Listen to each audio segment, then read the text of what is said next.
Welcome to Politipeeps. My name is Edward Hofer. We have Larry Sharpe on the show today. Hi, Larry. How are you? Hey, doing good. Thanks for having me. So we all hear that you were in the Marines at one point. That's true. Hey, so when you went into the Marines, would you consider yourself to have been a happy person? When I went into the Marines, as a general rule, I tend to be relatively happy. Right? There's a theory, which I don't know if it's true, but I've always believed it to be true because it sounded right to me, which is that most people spend a level of happiness as a general where they are, right? If you say your 0 is depressed and 10 is like euphoric, that people spend somewhere in an area, and that it will take some type of stimulus to move them up or down, but then they'll always go back and find that same spot. And I think I tend to stay relatively happy. I'm probably more like a 7 or an 8 in general. And then stimulus will bring me down, or stimulus will bring me back up, right? One of those two. So I think I was pretty happy, but I think I was happy going to the Marine Corps because I was going into the Marine Corps. I was giving myself purpose. As a teenager, some of you may not know, my father passed away when I was 11. And I didn't have a father figure at all when I was a teenager. So do you mind, may I tell you my story and how I joined the Marines? Is that all right? Please, that goes directly to our question. So I was actually going to join the Army because my father was in the Army. My father met my mother when he was in Germany in the Army, and I was going to follow my father's footsteps, and I was going to go join the Army. So I'm going to a recruiting station, and they're all 4 recruiters are in the same building, in the same area. So I passed the Air Force guy, I'm not going to join that, passed the Navy, joined that, then join that, going to the Army. The Army guy's like, great to have you. We're going to make you a general in 3 months. You're going to be traveling the world, meeting hot women. You're going to be a PhD in a year. We're going to give you a free college. I'm like, oh my God, this is the best thing ever. I love this. So I decide, okay, I got all the stuff. I'm in high school. I'm 17 years old. I'm in high school. I've got the book bag. I'm the book covers and the bumper stickers, and I'm walking out all happy. And right next door is the Marine Corps recruiter, and he's sitting there with his arms folded, waiting for me. And as soon as I come out, he says, hey, son, you got a second? I said, yeah. He goes, come on in. I said, okay. I come on in, I sit him down. He goes, that Army guy, he promised you a lot, didn't he? I said, yeah, I'm going to be a general. I'm going to be making money. It's going to be amazing.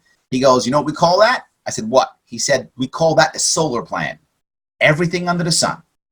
He goes, you know what I'm going to offer you? I said, what?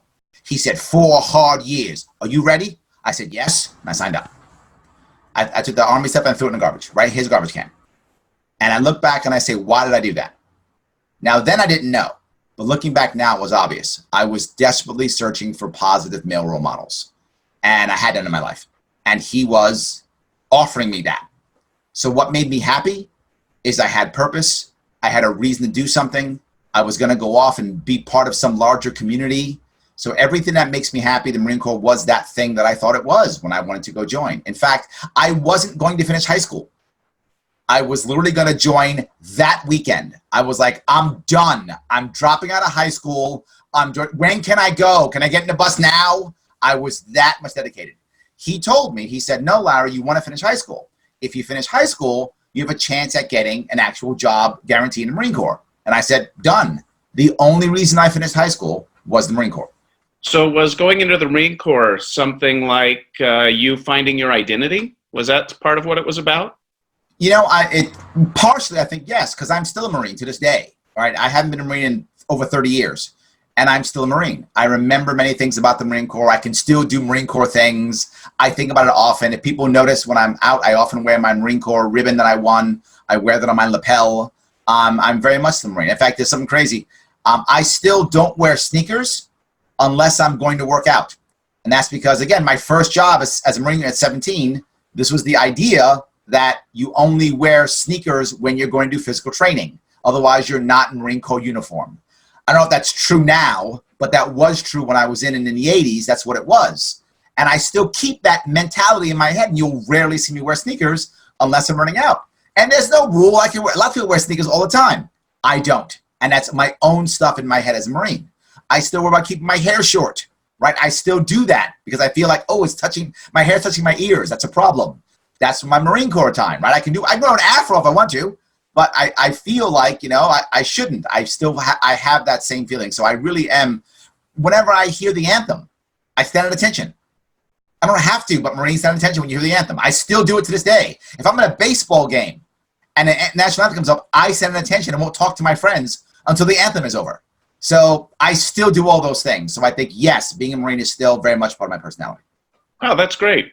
So it sounds like your happiness was something that was just part of who you were to begin with, but then your sense of identity or your desire to build more of an identity and find a purpose, did that increase your happiness? Did it decrease your happiness? How did that affect your happiness? It's a great question. And I think when I've been the most lost was when I didn't know who or what I was, right?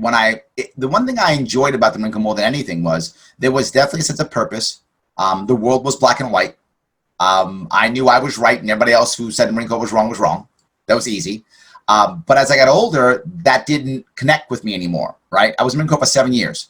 And by the time I got out, I wasn't believing that anymore. So I had to go. I was no longer a true believer, if that makes any sense, right? So time to leave the cult when you're no longer a true believer. And I wasn't a true believer.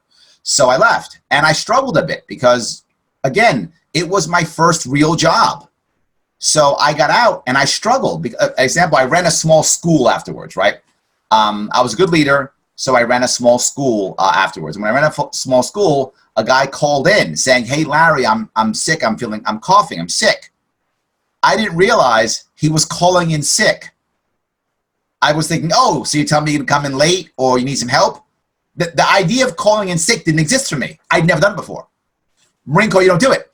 You're in formation in the morning. If you're not in formation, you're in the morgue, you're in prison, or you're in the hospital.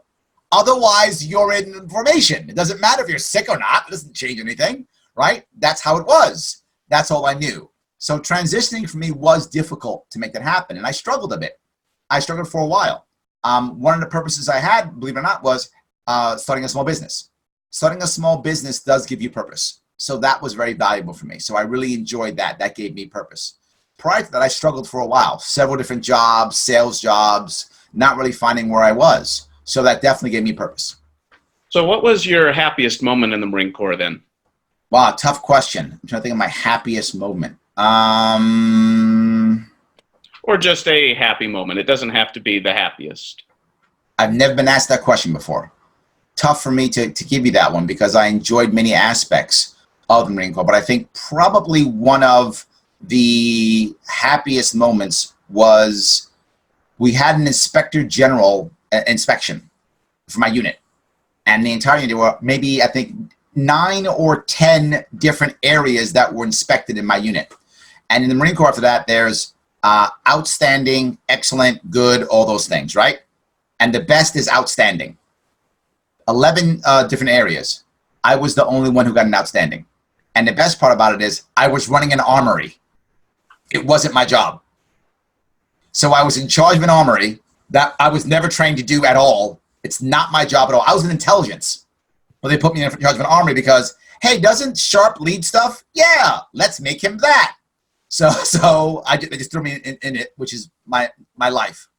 Put him in charge of that. So I was in charge of that, and I was the only one who got an outstanding. And the best part is I had 2 armorers underneath me, and I was able to give both of them awards. I could now submit them for awards because of me getting that outstanding. And that's, by the way, one of the reasons why I got that ribbon that you'll see on my lapel. I got 2 of them.